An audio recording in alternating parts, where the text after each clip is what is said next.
You are watching Grace Television.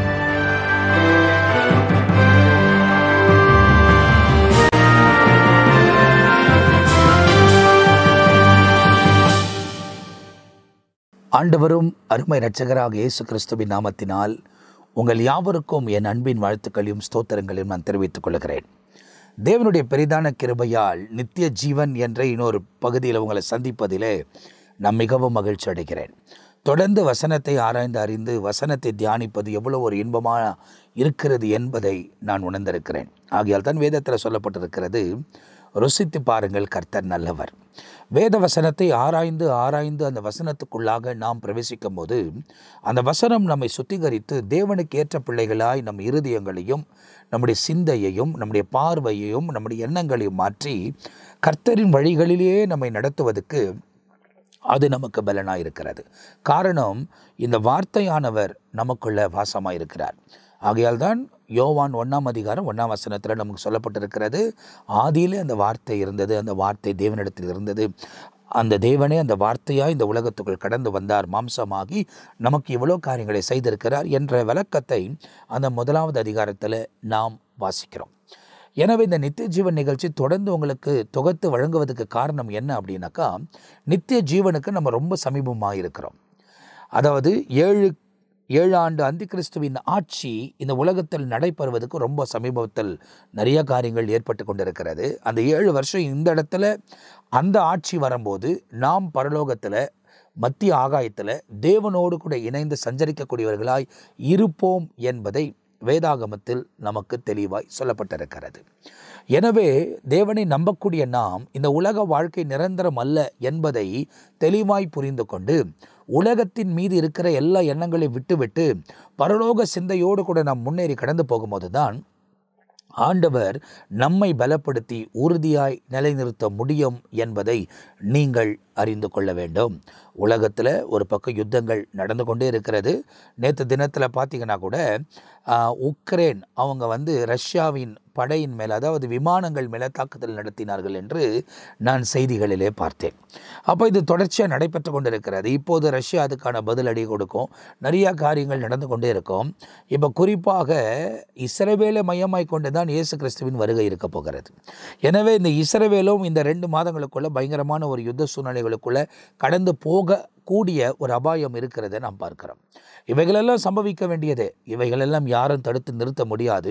தீர்க்க தரிசனம் உரைக்கப்பட்டபடியே எல்லாம் நிறைவேறி முடியும். தீர்க்க தரிசனம் சொன்னப்பட்டபடியே தான் இயேசு கிறிஸ்து உலகத்துக்குள் கடந்து வந்தார்.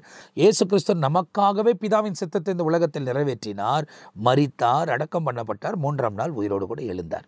அந்த பாதையில் அவர் போக வேண்டிய சூழ்நிலைகள் தீர்க்க தரிசனம் உரைக்கப்பட்டபடியே நடந்தது என்பதை நாம் பார்க்கிறோம். காரணம், தானியேல் தீர்க்க தரிசன புத்தகத்தை நீங்கள் எடுத்து பார்ப்பீர்களானால், காரணம் தானியேல் ஏற்கனவே இயேசு கிறிஸ்து வருவதற்கு ஒரு 650 வருஷத்துக்கு முன்பதாகவே, ஏறக்குறைய 600 வருஷம் கிட்ட அதுக்கு முன்பதாகவே அவர் அந்த தீர்க்க தரிசனம் உரைக்கிறதை வேதாகமத்தில் இந்த இடத்துல நமக்கு தெளிவாய் சொல்லப்பட்டிருக்கிறது. எங்கே நீங்கள் வாசிக்க முடியும் அப்படின்னு சொன்னாக்கா, தானியேல் எழுதின தீர்க்க தரிசன புத்தகம் 9ஆம் அதிகாரத்தில் அந்த இடத்துல சொல்லப்பட்டிருக்கிறது. 24ஆம் வசனத்திலிருந்து நீங்கள் வாசித்தீங்கன்னாக்கா அங்கேருந்து ரொம்ப அழகாக அந்த இடத்துல சொல்லப்பட்டு 25ஆம் வசனம் வரும்போது பாருங்கள், நான் வாசிக்கிறேன். ஏன்னா 24ஆம் அதிகாரத்தில் 7 விதமான காரியத்தை தானியேல் தீர்க்க தரிசனத்தை உரைக்கிறதை அந்த இடத்துல எழுதப்பட்டிருக்கிறது. என்னெல்லாம் அந்த இடத்துல நடக்கும் என்று சொல்லப்பட்டிருக்கிறது அப்படின்னாக்கா, 24ஆம் வசனம் முதலாவது, 70 weeks are determined for his people and for your holy city to finish the transaction, to make an end of sins, to make reconciliation for iniquities, to bring an everlasting righteousness, to seal up the vision and prophecy, and to anoint the most holy என்பதாக எழுதப்பட்டிருக்கு. 7 காரியங்கள் அந்த இடத்துல தானியேல் தீர்க்க தரிசனத்தில் உரைக்கிறார். இப்போ இதெல்லாம் இயேசு கிறிஸ்துவின் முதலாவது வருகையில், அதாவது நான் இப்போ என்ன சொல்கிறேன், இந்த 2030 வந்தால் இயேசு கிறிஸ்து மரித்து 2000 வருஷம் ஆயிடுச்சு. ஆனால் அவர் 2000 வருஷத்துக்கு முன்னே இயேசு இந்த உலகத்துக்குள் பிரவேசித்தார். 4 BCயில் அவர் வந்திருந்தால் 30 ADயில் அவர் கல்வாரி சிலுவையில் அழைக்கப்படுகிறார். அப்போது அவர் 4 BCயில் வந்திருக்கிறதுனால அவர் 2000 வருஷம் நிறைவேறிடுச்சு. 2025 வருஷமே ஆகுது. அவர் இப்போ பிதாவின் சித்தத்தை நிறைவேற்றணும். ஸோ இந்த இடத்துல நீங்கள் 25ஆம் வசனத்தை நீங்கள் வாசித்து பார்த்தீங்கன்னா, know therefore and understand that from the going forth of the command, starting இங்கே தான், going forth of the command to restore and build Jerusalem until Messiah the prince, there shall be 7 weeks and 62 weeks. The street shall be built again and the wall even to trouble some time. And after 62 weeks, Messiah shall be cut off, but not for himself, and the people of the prince who is to come shall destroy the city and the sanctuary என்பதாக எழுதப்பட்டிருக்கு. அங்கே தொடர்ந்து வாசித்தீங்கன்னா, the end of it shall be with the flood, and it shall end of the war, desolation of determined அப்படின்னு எழுதப்பட்டிருக்கு. இப்போ இந்த இடத்துல மேசையா சங்கரிக்கப்படுவார் என்பதை தானியேல் தீர்க்க தரிசனத்திலே அவர் எழுதியிருக்கிறார். அப்போ அதெல்லாம் நிறைவேறிடுச்சு. இப்போ அது நிறைவேறி முடிஞ்சு இயேசு கிறிஸ்து மரித்து, அதாவது மேசையா ஷல் பி கட் ஆஃப் அப்படின்னு எழுதியிருக்கல, மேசையா சங்கரிக்கப்படணும் அப்படின்னா அவர் மரிக்கணும், அதுவும் நிறைவேறிடுச்சு, அது தாமதிக்கலை. அந்த கரெக்டான நேரம் வந்தபோது அது நிறைவேறிடுச்சு. அதே மாதிரி தான் இப்போ அவர் வரக்கூடிய நேரத்தில் இருக்கிறோம் என்பதை நான் உனக்கு சொல்லிக் கொள்ளுகிறேன். எப்படி சொல்கிறீங்கன்னா, அந்த நாளையும் அந்த நாளிகையும் ஒருவருக்கும் தெரியாது, என் பிதா ஒருவரை தவிர யாருக்குமே தெரியாது, தேவதூதர்களுக்கும் தெரியாது என்று எழுதப்பட்டிருக்கிறது. ஆனால் ஆண்டவர் அவைகளெல்லாம் நடக்குவதற்கான அடையாளங்களை நமக்கு கொடுத்திருக்கிறார். அந்த அடையாளங்கள் எல்லாம் துல்லியமாய் நம்ம காலத்தில் நம்ம கண்களுக்கு முன்பதாய் இப்போது நிறைவேறி வருகிறது. அப்போ நிறைவேறி வருகிற காரணத்து நிமித்தமாய் தான் எல்லா ஊழியர்கள் மூலியமாகவும் ஆண்டவர் அந்த மீட்பின் நாளை குறித்து பேச தொடங்கியிருக்கிறார். அதுக்காகத்தான் நித்திய ஜீவன் நிகழ்ச்சியும் உங்களுக்காக தொடர்ந்து வழங்கப்பட்டு வருகிறது. அப்போ தேவ சமூகத்தில் நாம் பிரவேசிக்கக்கூடியவர்களாய் வாழ வேண்டும். நான் இந்த உலகத்துக்குரியவர்கள் அல்ல, நம் நித்திய ஜீவனுக்குள் பிரவேசிக்கக்கூடியவர்கள். அங்கே தான் நிரந்தரமாக நாம் வாழ வேண்டும். நல்லா கவனித்துக் கொள்ளுங்க. நித்திய ஜீவன்னா தேவனோட வாழ போகிறோம். நித்திய ஆக்கணி தீர்ப்புனா நீங்கள் எப்படி வேணாலும் வாழங்க, அது உங்கள் இஷ்டம். ஆனால் மனம் திரும்பாமல் பரலோக ராஜ்யத்தில் ஒருவனும் பிரவேசிக்க முடியாது. இயேசு சொன்னார், என்னை பின்பற்றாமல் ஒருவரும், நானே வழியும் சத்தியம் ஜீவனாக இருக்கிறேன், என்னையே அல்லாமல் ஒருவனும் பிதாவிடத்தில் வருவதில்லை. ரொம்ப தெளிவாக சொல்லியிருக்கிறார். இந்த போதனைகள் எல்லாம் உங்களுக்கும் கொடுக்கப்பட்டு கொண்டிருக்கிறது. இப்போதும் ஆவியானவர் உங்களோடு கூட பேசி கொண்டிருக்கிறார். எனவே இவைகளெல்லாம் மனதில் கொண்டு உங்கள் வாழ்க்கையை சரிப்படுத்த வேண்டிய ஒரு காலத்தில் நாம் வாழ்ந்து கொண்டிருக்கிறோம். பாவம் ஒவ்வொரு மனுஷனையும் இழுக்கிறது. உலகத்தின் இருள் ஒவ்வொரு மனிதனையும் மூடுகிறது. தீமையான வழிகளுக்குள்ள மனுஷர்களை கொண்டு போய் கொண்டிருக்கிறது. நானும் போராடி கொண்டிருக்கிறேன், நீங்களும் போராடி கொண்டிருக்கிறேன். ஆனால் பைபிள் சொல்லுது, ஜெயங்கொள்ளுகிறவன் எவனோ அவன்தான் அவர் வைத்திருக்கிற பலனை சுதந்திரிப்பான் என்று வேதத்தில் நமக்கு ரொம்ப தெளிவாக ரொம்ப துல்லியமாக அறிவுறுத்தப்பட்டிருக்கிறது. எனவே நீங்கள் ரொம்ப நன்றாய் கவனித்து தேவனோடு கூட நடக்க மனதில்லாமல் இருப்பீர்களானால் உங்கள் நிலைமை பரிதாபத்துக்குள் சிக்கிக்கொள்ளும் என்பதை நீங்கள் எழுதி வைத்துக் கொள்ளுங்கள். அப்படி இல்லையானால் பாவத்தை உதறித்தள்ளி, அக்கிரமங்களை உதறித்தள்ளி, அநீதியை உதறித்தள்ளி, இந்த அநீதி நிறைந்த உலகத்தில், பாவம் நிறைந்த உலகத்தில், இருள் நிறைந்த உலகத்தில் நாம் ஒளியின் பிள்ளைகளாக, பரியாசம் மற்றவங்க பண்ணால் கூட பரவாயில்ல, மற்றவங்க நம்மளை குறித்து என்ன பேசினாலும் பரவாயில்ல, நாம் தேவனுக்கு முன்பதாய் உண்மையும் உத்தமமாய் வாழ்வதற்கு நம்மை நாமே அர்ப்பணித்தே ஆக வேண்டும். அர்ப்பணித்தே ஆக வேண்டும். தீய வழிகளை விட்டு விலகியே ஆக வேண்டும். தவறான உறவுகளை விட்டு விலகியே ஆக வேண்டும். இந்த காலத்தில் அதிகமான தவறான உறவுகள் அங்கங்கே ஏற்பட்டு குடும்பங்கள் சிதறி போயிருக்கிறதை நாம் பார்க்கிறோம். சிதறி போயிருக்கிறது. நிறைய இடங்களிலே வேதனைகள், துன்பங்கள் அதிகரிப்பதற்கு காரணம் அநீதியான வாழ்க்கை முறை. எனவே ஆவியானவர் உங்களோடு கூட பேசுகிறார். நீதியின் பாதையில் நடக்க, நேர்மையாய் நடக்க, அவருக்கு ஏற்ற பிள்ளைகளாய் இந்த உலகத்தில் வாழ உங்களை ஒப்பு கொடுத்து அவருக்கு ஏற்ற மாதிரி உங்களை அர்ப்பணித்துக் கொண்டீங்கன்னா வரப்போகிற ஆக்கினி தீர்ப்புக்கு நீங்கள் தப்பித்துக் கொள்வீர்கள். வரப்போகிற கடுமையான, இதுவரை உலகம் கண்டிராத அந்த கடினமான அந்தி கிறிஸ்துவின் ஆட்சியை தப்பித்துக் கொள்வோம். தேவனுடைய சமூகத்தில் சஞ்சரிக்கிற பிள்ளைகளாய் நித்தியமாய் மாறிவிடுவோம். ஆகையால் தான் நித்திய ஜீவன் நிகழ்ச்சி நம்முடைய வாழ்க்கையில் ரொம்ப முக்கியம். இந்த நித்திய ஜீவனுக்குள்ள பிரவேசிப்பதற்கான வழிகளை ஆண்டவர் தொடர்ச்சியாக சொல்லிக்கொண்டே வருகிறார். இந்த நிகழ்ச்சியை பார்க்கிற நீங்கள் மற்றவங்களோடு கூட ஷேர் பண்ணுங்க. அவங்களும் அவைகளை குறித்து தெரிந்து கொள்ளட்டும். தேவனோடு கூட நடக்கவும் சஞ்சரிக்கவும் உங்கள் வாழ்க்கையை நீங்கள் அர்ப்பணித்துக் கொள்ள வேண்டும். கர்த்தர் தம்முடைய பிரசன்னத்தையும் மகிமையையும் உங்கள் வாழ்க்கையில் விளங்க பண்ணி வழிநடத்துவதற்கு அவர் உண்மை உள்ள தேவனாக இருக்கிறார். நம்ம காலத்தில் பஞ்சங்கள் ஏற்பட்டிருக்கிறது, யுத்தங்கள் வந்திருக்கிறது, பூமி அதிர்ச்சிகள் நடந்து கொண்டிருக்கிறது, தண்ணீரால் அழிவு வருகிறது, நெருப்பால் அழிவு வருகிறது. நிறைய இடத்துல இந்த எக்கானமி சரிந்து விழுந்து நிறைய ஜனங்கள் தவிப்புக்குள்ளே சிக்கிக்கொண்டு நிறைய பேர் வேலைகளை இழந்து என்ன செய்வதென்று தெரியாத நிலைமையில் பல இடங்களில் அங்கலாய்த்து கொண்டிருக்கிறதை நாம் பார்க்கிறோம். அப்படிப்பட்ட ஒரு நாட்களில், அப்படிப்பட்ட ஒரு காலத்தில் நாம் வாழ்ந்து கொண்டிருக்கிறதை நீங்கள் தெளிவாய் அறிந்து கொள்ள வேண்டும். தெளிவாய் தேவனோடு நடக்கவும் தேவனோடு வாழவும் நம்மை நாமே அர்ப்பணித்துக் கொள்ளும் போதுதான் இயேசு நம்முடைய வாழ்க்கையில் மேன்மையான காரியங்களை செய்வார் என்பதை நீங்கள் தெளிவாய் புரிந்து கொள்ள வேண்டும். அவரோடு நடக்க உங்களை ஒப்புக் கொடுப்பீர்கள் ஆனால் வரப்போகிற எல்லா தீமைக்கும், சத்துருவின் திட்டங்களுக்கும், அந்தகாரருடைய ஆதிக்கங்களுக்கும், வானமண்டல பொல்லாத ஆவிகளுக்கு விலகி காத்து நன்மையான பாதைகளில் நம்மை நடத்தி கொண்டு போவதற்கு அவரே சர்வ வல்லமை உள்ள தேவனாய் இருக்கிறார். எனவே வசனத்தை உறுதியாய் பற்றி கொண்டு வசனத்தின்படியே நடக்க நீங்கள் கவனமாக இருக்கும் போது எல்லாவற்றையும் தப்பி அவருக்கு முன்னே நிற்கக்கூடிய பாத்திரங்களை எண்ணப்படுவதற்கு நம்மை நாம் காத்து கொள்ள முடியும். பரிசுத்த ஆவியானவர் நம்மோடு கூட பேசி கொண்டிருக்கிறார். உங்களோடு கூட ஒரு வசனத்தை நான் பகிர்ந்து கொள்ள வேண்டும் என்று விரும்புகிறேன். அப்போஸ்தலனாகிய பவுல் தெசலோனிக்கேயர்களுக்கு எழுதின முதலாவது நிருபத்தில் 3ஆம் அதிகாரத்தில் 11, 12, 13 வசனத்தில் ஒரு குறிப்பிட்ட காரியத்தை அந்த இடத்துல அப்போஸ்தலனாகிய பவுல் அவர்களுக்கு எழுதுகிறது வேதத்தில் எழுதப்பட்டிருக்கிறது. அந்த காரியத்தை இந்த வேளையில் நாம் தியானிக்க போகிறோம். வேதத்தில் நீங்கள் பார்ப்பீர்களானால் 1 தெசலோனிக்கேயர் 3ஆம் அதிகாரம் 11 வசனத்தை உங்களுக்காக முதல் இங்கிலீஷில் வாசிக்கிறேன், கேளுங்க. Now may our Lord and Father himself and our Lord Jesus Christ direct our way to you.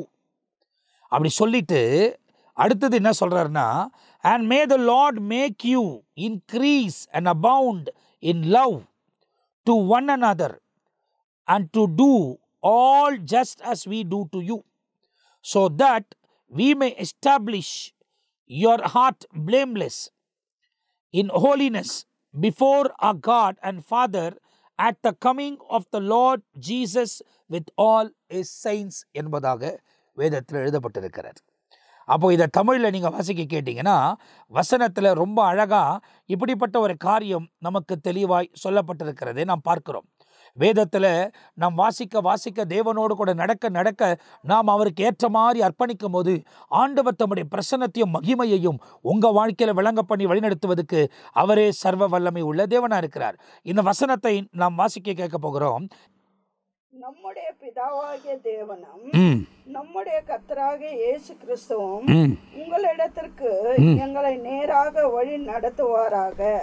நாங்கள் உங்களிடத்தில் வைத்திருக்கிற அன்பு கொப்பாய் நீங்களும் ஒருவரிடத்தில் ஒருவர் வைக்கும் அன்பிலும் மற்றெல்லா மனுஷரிடத்தில் வைக்கும் அன்பிலும் கர்த்தர் உங்களை பெருகவும் நிலைத்தோங்கவும் செய்து இவ்விதமாய் நம்முடைய கர்த்தராகிய இயேசு கிறிஸ்து தமது பரிசுத்தவான்கள் அனைவரோடும் கூட வரும்போது நீங்கள் நம்முடைய பிதாவாகிய தேவனுக்கு முன்பாக பிழையற்ற பரிசுத்தம் உள்ளவர்களாய் இருக்கும்படி உங்கள் இருதயங்களை ஸ்திரப்படுத்துவாராக. அப்போ இந்த இடத்துல ரொம்ப அழகாக அப்போஸ்தலனாகிய பவுல் தெசலோனிக்கேயர்களுக்கு எழுதுகிறார். என்ன எழுதுகிறார்னா, இந்த நித்திய ஜீவனுக்குள்ளே பிரவேசிக்க வேண்டும். ஏன்னா அவர் பரிசுத்தவான்களோடு கூட வரப்போகிறார். யார் அந்த பரிசுத்தவான்கள்? தனக்காக வாழுகிற நாம், அவருக்காக வாழுகிற நாம் தான் அந்த பரிசுத்தவான்கள்.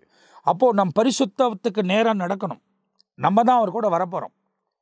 அப்போ அவரோடு கூட மேகத்தின் நடுவிலிருந்து மீண்டும் இந்த உலகத்துக்குள்ளே இறங்கி வரப்போகிறோம். கர்த்தர் தம்முடைய பிரசன்னத்தையும் மகிமையும் நம்முடைய வாழ்க்கையில் விளங்க பண்ண போகிறார். நாம் பிழையற்றவர்களாக இருக்க வேண்டும் என்று வேதத்தில் எழுதப்பட்டிருக்கிறது. மேகத்தின் நடுவில் அவர் வரும்போது மத்திய ஆகாயத்தில் நாம் ஏற்றுக்கொள்ளப்படுவோம்.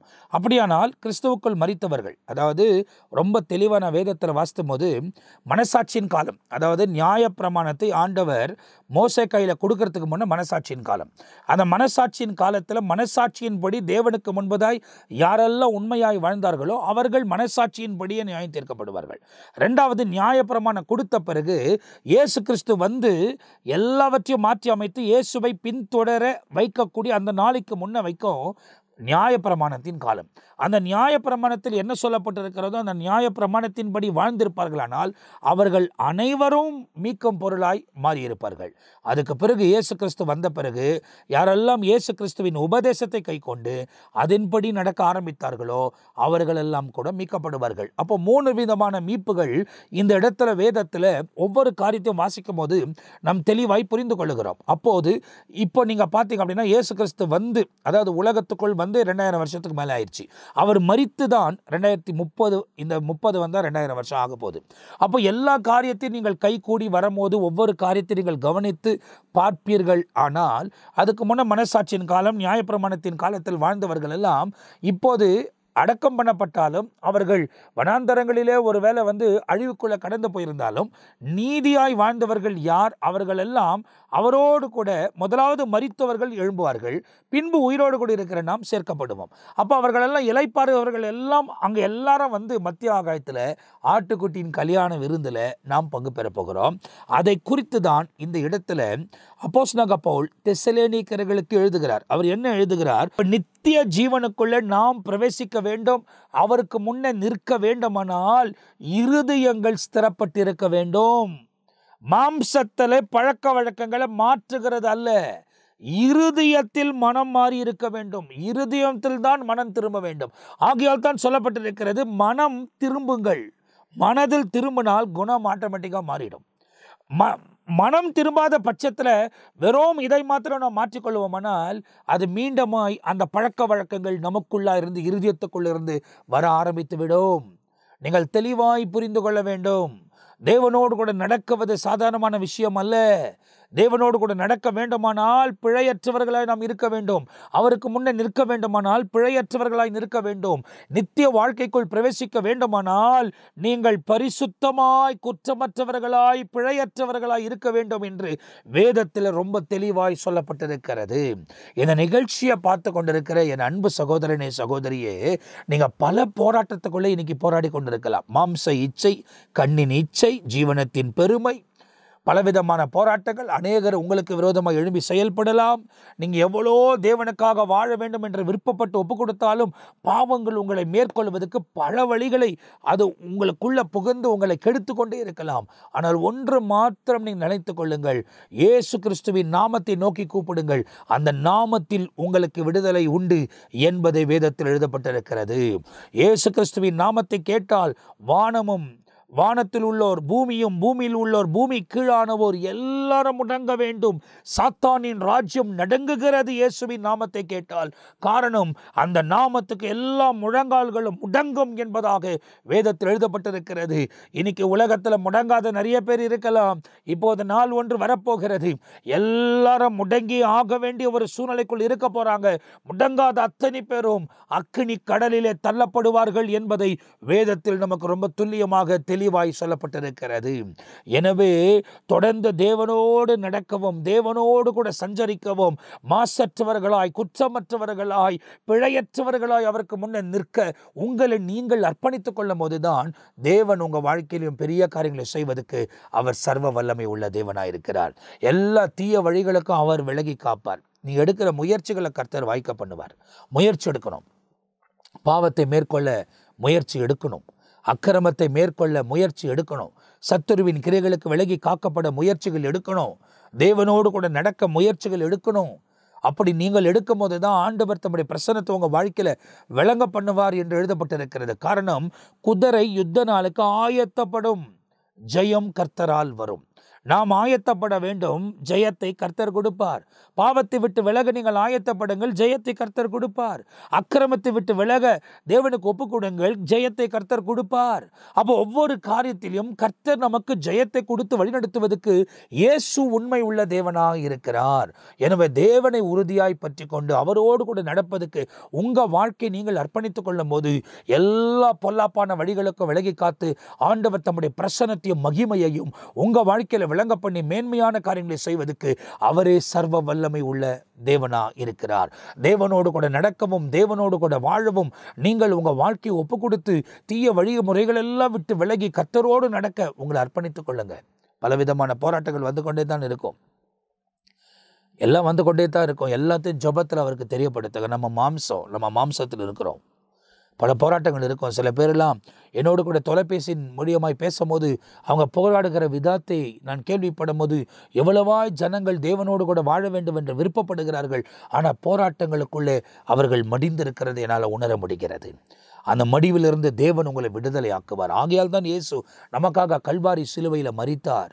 நீங்கள் அவரை நோக்கி பாருங்கள், மேற்கொள்வதற்கு உங்களை ஒப்புக்கொடுங்கள், அதுக்காக பிரயாசப்படுங்கள், அதுக்காக ஜெபம் பண்ணுங்கள், பரிசுத்த ஆவிக்குள்ள ஒப்புக்கொடுங்கள், அவருடைய நாமத்தை நோக்கி கூப்பிடுங்கள், அவர் உங்களை விடுவிப்பார். ஆகையால் தான் வேதத்தில் எழுதப்பட்டிருக்கிறது, நீங்கள் என் நாமத்தை நோக்கி கூப்பிடும் போது நான் உங்களை விடுவிப்பேன் என்று சங்கீதம் 50:15 எழுதப்படவில்லையா?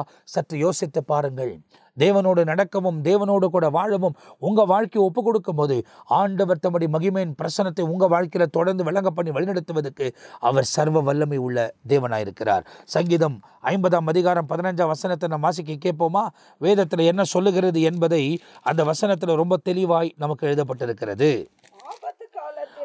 ஆபத்து காலத்தில் என்னை நோக்கி கூப்பிடு, நான் உன்னை விடுவிப்பேன், நீ என்னை மகிமைப்படுத்துவாய் என்பதாக வேதத்தில் நமக்கு ரொம்ப தெளிவாய் சொல்லப்பட்டிருக்கிறது. Call upon me in the days of trouble, I will deliver you and you shall glorify me என்று எழுதப்பட்டிருக்கிறது. என்னை கூப்பிடுங்க, நான் உங்களை விடுவிப்பேன்னு சொல்றார். அப்ப விடுதலை நாயகன் உங்களோடு கூட இருக்கிறார். நீங்க கூப்பிட்டாலே உங்களை விடுவிச்சிருவார். நீங்க இப்ப எந்த நிலையில் இருந்தாலும் அவரை நோக்கி கூப்பிட்டு பாருங்க, உங்களுக்கு விடுதலை நிச்சயம். என்ன அவர் விடுவிச்சார். 28 வருஷத்துக்கு முன்னே இயேசு என்னை சந்தித்து என் வாழ்க்கையை விடுவித்ததுனால தான் இன்னைக்கு ஒரு ஊழியக்காரனாய் உங்களுக்கு முன்னே நின்று கர்த்தருடைய வார்த்தைகளை பிரசங்கித்துக் கொண்டிருக்கிறேன். நிறைய கோணலான வழிகள் எனக்குள்ள இருந்தது. தேவனுக்கு பிரியமில்லாத நிறைய காரியங்கள் எனக்குள்ள இருந்தது. மாம்ச இச்சைகள் நானும் பல விதத்தில் போராடி கொண்டு வந்திருக்கிறேன், போராடி கொண்டு தான் இருக்கிறேன். ஆனால் கர்த்தர் ஜெயம் கொடுப்பதற்கு அவர் சர்வ வல்லமை உள்ள தேவனா இருக்கிறார். அதுக்கு நான் எடுக்கிற முயற்சி என்ன தெரியுமா? யோசேப்பு எனக்கு ஒரு முன் உதாரணம். பாவத்தை விட்டு விலகி ஓடினான். எந்த இடத்துல பாவம் தோன்றுகிறதோ அந்த இடத்தை விட்டு நாம் விலகி போய்கொண்டே இருக்க வேண்டும். அப்படி விலகி போக போக தான் நாம் ஜெயம் எடுக்க முடியும் என்பதை நீங்கள் தெளிவாய் அறிந்து கொள்ள வேண்டும். பாவத்தை எதிர்த்து நின்று ஜெயிக்க முடியாது. சாத்தானை வேணா எதிர்த்து நில்லுங்கள், அவன் ஓடி போவான் என்று எழுதப்பட்டிருக்கிறது. ஆனால் பாவத்தை விட்டு விலகி ஓட வேண்டும் என்றுதான் வேதத்தில் சொல்லப்பட்டிருக்கிறது. அதேதான் அப்போஸ்தலனாகிய பவுலும் தீமோத்திக்கு எழுதின நிருபத்தில் ரொம்ப அழகா எழுதுறார் பாருங்க. அப்போஸ்தலனாகிய பவுல் தீமோத்திக்கு எழுதின நிருபத்தில் 2வது நிருபத்தில் 2ஆம் அதிகாரம் 22ஆம் வசனத்தில் எழுதப்பட்டிருக்கிறது. அப்போஸ்தலனாகிய பவுல் தீமோத்திக்கு எழுதின 2வது நிருபத்தில் 2ஆம் அதிகாரம் 22ஆம் வசனத்தை ஒரு வாட்டி வாசிக்க கேட்போமா? அன்றியும் பாளையத்துக்குரிய இச்சைகளை விட்டு நீ விலகி ஓடி சுத்த இருதயத்தோடும் கர்த்தரை தொழுது கொள்ளுகிறோடு நீதியும் விசுவாசத்தையும் அன்பையும் சமாதானத்தை அடையும்படி நாடு என்று அவருக்கு புத்தி சொல்லுகிறார். அப்போ இந்த இடத்துல அப்போஸ்தலனாகிய பவுல் சொல்லுகிற விஷயம் என்னன்னாக்கா, அப்படி இருக்கிறவங்களோடு கூட சகவாசம் வைத்துக்கொள், அநீதி செய்கிறவங்களோடு போவாத, சுவிசேஷ அறிவி, அவங்கள நேசி, அவங்கள வெறுக்காத, ஆனால் அவங்களோடு கூட கலந்து எல்லா காரியத்தையும் செய்ய போகாத. நீ தேவனோடு கூட நடக்க வேண்டும். தேவனுடைய வழிகளில் நடக்கக்கூடியவர்களோடு கூட நீ சகவாசம் வைத்துக்கொள்ள வேண்டும். தவறான நண்பர்கள், தவறான உறவு முறைகள் எல்லாம் உங்களை கொண்டு போய் சேர்த்து விடும். ஆகையால் தான் ரொம்ப மிகுந்த கவனமாய், மிகுந்த எச்சரிக்கையாய், தேவ வசனத்தை கை கொண்டவர்களாய், தேவ வசனத்தை பிடித்து கொண்டவர்களாய் நீங்கள் செயல்படும் போது ஆண்டவர் தம்முடைய பிரசன்னத்தையும் மகிமையும் உங்கள் வாழ்க்கையில் விளங்க பண்ணி வழிநடத்துவதற்கு அவர் உண்மை உள்ள தேவனாக இருக்கிறார். அப்போது இப்போ அந்த வருகைக்கு சமீபமாக இருக்கிறோம். அதுதான் நேற்று தினத்தில் மாரணத்த நிகழ்ச்சியில் உங்களோடு கூட கர்த்தருடைய வார்த்தையை நான் பகிர்ந்து கொண்டிருக்கிறேன். அப்போ நீங்கள் பார்த்தீங்கன்னா வருகைக்கு ரொம்ப சமீபத்தில் இருக்கிறோம். அது அந்த வருகை ஆன உடனே 7 வருஷம் அந்த இடத்துல இருந்தாலும் 1000 வருஷம் தேவனோடு இந்த உலகத்தில் நாம் வாழக்கூடியவர்களாக இருந்தாலும் நித்திய ராஜ்யத்துக்குள் பிரவேசிக்க போகிறோம். ஒருவேளை அந்த வருகை ஆன பிறகு 1000 வருஷம், இது ஒரு 7 வருஷம், 1007 வருஷத்துக்கு பிறகு நாம் நித்தியத்துக்குள்ளே பிரவேசிக்க போகிறோம். ஆகையால் தான் இயேசு சொல்லுகிறாரு, இவைகளெல்லாம் வேதனைகளுக்கு ஆரம்பம், முடிவு உடனே வராது. ஏன்னா இந்த 1000 வருஷமும் இந்த 7 வருஷமும் ஒன்று இருக்குது. இந்த 7 வருஷம் தேவனோடு கூட வாழக்கூடியவர்கள் மத்திய ஆகாயத்துக்குள் இருப்பார்கள். மீதி பேர் உலகத்தில் கைவிடப்பட்டு இரத்த சாட்சியாக மரித்து வரக்கூடியவர்களும் வருவார்கள். ஆண்டவர் அவங்களை ஹேண்டில் பண்ணுவார். எனக்கு எப்படி ஹேண்டில் பண்ண போகிறார்ன்றதுல எனக்கு தெரியாது. ஆண்டவர் ஹேண்டில் பண்ணுவார். ஆவியானவர் இந்த உலகத்தில் இருக்க மாட்டார். அந்த நாட்களில் ஆவியானவர் இருக்க மாட்டார். ஒருவேளை பழைய ஏற்பாட்டின் காலத்தில் எப்படி தேவதூதர்களை வைத்து ஆண்டவர் கிரியை செய்தாரோ அப்படி கிரியை செய்வதற்கு வாய்ப்புகள் இருக்கிறது. ஆண்டவர் நடத்துவதற்கு வாய்ப்புகள் இருக்கிறது. ஆனால் அந்த நாட்கள் ரொம்ப கொடுமையான நாட்களாக இருக்கும். அந்த நாட்களுக்குள்ள நாம் பிரியாசப்படவே கூடாது. அந்த நாள் வருவதற்கு முன்பதாகவே எடுத்துக்கொள்ளப்படுதலிலே தேவனோடு கூட போய்விடுவதற்கு நம்மை நாமே ஒப்பு கொடுக்க வேண்டும். அதுக்கு நீதியாய், நேர்மையாய், உண்மையாய் வாழ்வதற்கு அர்ப்பணிக்கும் போதுதான் தேவன் தம்முடைய மகிமையை விளங்க பண்ண போகிறார். பிழையற்றவர்களாய் இருக்க வேண்டும். இருதயத்தில் குற்றமுள்ளவர்களாய், பரிசுத்தமுள்ளவர்களாய் இருக்க வேண்டும். அந்த வாழ்க்கை வாழ்வதற்கு நீங்கள் ஒப்பு கொடுக்கணும். கடைசி மணி நேரத்தில் வாழ்ந்து கொண்டிருக்கிறோம். நிர்விசாரணமாக இருக்காதீங்க. இந்த செய்தியெல்லாம் தள்ளிட்டு நாம் இப்படி தான் நடப்போம்னு போகாதீங்க. இயேசு உங்களை நேசிக்கிறார். உங்கள் வாழ்க்கையை ஒப்பு கொடுங்கள். நிச்சயமாய் ஆண்டவர் உங்களுக்கு பலன் தருவார். நீங்கள் எடுக்கிற பிரியாசங்கள் அவர் பார்க்குறார். ஆனால் நீ பிரியாசம் எடுக்கணும். தவறான வாழ்க்கை முறையை விட்டு தேவனோட நீதியாக வாழ்வதற்கு பிரியாசம் எடு. கர்த்தர் பலன் தருவார். எனக்கு தரார், உங்களுக்கு தருவார். தேவனோடு நடக்க உங்களுக்கு உதவி செய்வார். தீமையான வழிகளுக்கெல்லாம் விலகி காப்பார். அப்படி ஒப்பு கொடுக்கும் போது இயேசு உங்கள் வாழ்க்கையில் மேன்மையான காரியங்களை செய்வார். அப்போ இந்த நித்திய ஜீவன் நிகழ்ச்சி ஒருவேளை அவருடைய வருகை தாமதிக்குமானால் தொடர்ந்து உங்களோட ஊழியர்களோடு உட்கார்ந்து கூட இந்த நித்திய ஜீவன் நிகழ்ச்சியில் நான் பேச போகிறேன். ஆனால் அவருடைய வருகை இருக்குமானால் கர்த்தர் அதுக்கு முன்னே என்னை எடுப்பாரானால் அதுக்கு பிறகு ஆண்டவர் எப்படி நடத்துகிறார் என்பது எனக்கு தெரியாது. ஆனால் இந்த வார்த்தைகள் பிரசங்கிக்கும் போதே உட்கொண்டு ரட்சணை நாள் இதுவே என்று நீங்கள் உங்கள் வாழ்க்கை அர்ப்பணித்துக் கொள்ளுங்கள். அடுத்த நேரம் மரணம் ஏற்பட்டாலும் நீ கிறிஸ்துவுக்குள் மறுப்பாயானால் நீ முதலாவது உயிரோடு எழும்புவ. அதுக்கு பிறகு தான் உயிரோடு கூட இருக்கக்கூடியவர்கள் சேர்க்கப்படுவார்கள்.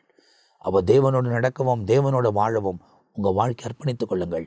பிழையற்றவர்களாய், குற்றமற்றவர்களாய், இருதயத்தில் பரிசுத்தமுள்ளவர்களாய் வாழ உங்களை ஒப்பு கொடுங்கள். நித்திய ராஜ்யத்துக்குள் பிரவேசிப்பதற்கு பாத்திரர்களாய் நீங்கள் உங்களை ஒப்பு கொடுக்கும் போது தேவன் உங்கள் வாழ்க்கையில் மேன்மையான காரியங்களை செய்வார். நான் உங்களுக்காக ஜெபிக்க போகிறேன். நீங்களும் என்னோடு கூட இணைந்து ஜெபிப்பீங்களா? நல்ல பிதாவே, இந்த நிகழ்ச்சியை பார்த்து கொண்டிருக்கிற ஒவ்வொருவருக்காக ஜெபிக்கிறேன். தகப்பனே, நித்திய வாழ்க்கைக்குள் பிரவேசிப்பதற்கு அவங்க எடுக்கிற முயற்சிகளை பலப்படுத்தும். அதுக்கு முன்னே இந்த உலகத்தில் இருக்கிற இந்த வாழ்க்கையை உறுதிப்படுத்தும்.